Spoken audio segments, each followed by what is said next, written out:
வணக்கம். பாக்யலட்சுமி சீரியல்ல பாக்யா சமையல் கட்டில வேலை செஞ்சுட்டு இருக்கும்போது ராதிகா வராங்க. குழம்பு தாளிச்சுக்கிட்டு இருக்கும்போது அந்த வாசனையில் அவங்களுக்கு வாமிட் வருது. அவங்க உள்ளே போயிட்டு வெளியில் வந்து நிற்கிறாங்க. என்ன வாமிட் பண்ணுறீங்கன்ட்டு ஒன்றும் சரியா போகலையான்னு கேட்குறாங்க. இல்லை சரியாக போச்சு, ஆனால் திரும்ப திரும்ப வாமிட் வருதுன்னு சொல்லிட்டு அவங்க உள்ளே கிளம்புறாங்க. அதில் பாட்டி வராங்க. யார் வாமிட் பண்ணது நீயான்ட்டு அமிர்தா கிட்ட கேட்குறாங்க. நான் இல்லை அவங்கன்றாங்க. அவளுக்கு நான் எவ்வளோ தூரம் சொன்னேன் கஷாயம் வச்சு குடின்ட்டு. அவள் டாக்டர்கிட்ட தான் போய் வந்தா. இன்னுமா சரியாக போகல, என்ன தான் வாமிட்டாக தெரியலன்ட்டு அவங்க புலம்பிகிட்டே உள்ளே போகிறாங்க. குழந்தைய வச்சு கொஞ்சிக்கிட்டு இருக்காரு செழியன். இவங்க வந்து உட்காராங்க. நீங்கள் குழந்தை பாப்பா பாப்பானே சொல்லி பேசிக்கிட்டு இருக்கீங்களே, பேர் வச்சுருந்தா நான் பேர் வச்சு சொல்லி கூப்பிட்டு கொஞ்சிருப்பேன்ட்டு செழியன் சொல்கிறாரு. அதுக்கு ஜெனி சொல்கிறாங்க, பேரை ஒன்று சொல்லுங்கன்னுட்டு. இவர் எத்தனையோ பேரை சொல்கிறாரு, அது பிடிக்கல, நான் ஒரு பேர் சொல்லட்டுமான்ட்டு. மாலினின்னு வச்சிடலாமான்னு கேட்கும்போது அதை கேட்டு அவர் ஷாக் ஆகிட்டு, அந்த பேரை மட்டும் சொல்லாதன்ட்டு. ஏன் நீங்கள் போயிட்டு பேசும்போது பார்த்துட்டு வரும்போதெல்லாம் சந்தோஷமாக இருந்ததான்னு கேட்டோன்னே இவர் ஷாக் ஆகுறாரு. அவங்க கிளம்பிடுறாங்க. எல்லோரும் வந்து கீழே உட்காந்து குழந்தைய கொஞ்சிக்கிட்டு இருக்காங்க.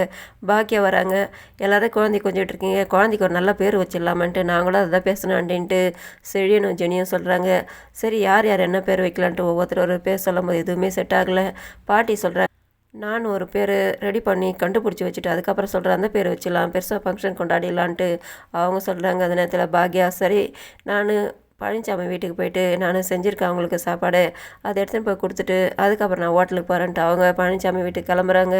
இதே நேரத்தில் பழனிசாமி கண்ணாடி முன்னில் நின்றுட்டுருக்காரு. நமக்கு வெள்ளை முடி வர்றதுக்குள்ளார நம்ம கல்யாணத்தை பண்ணினோம் அம்மா சொன்ன மாதிரின்ட்டு ஒரு ஆளில் வராரு.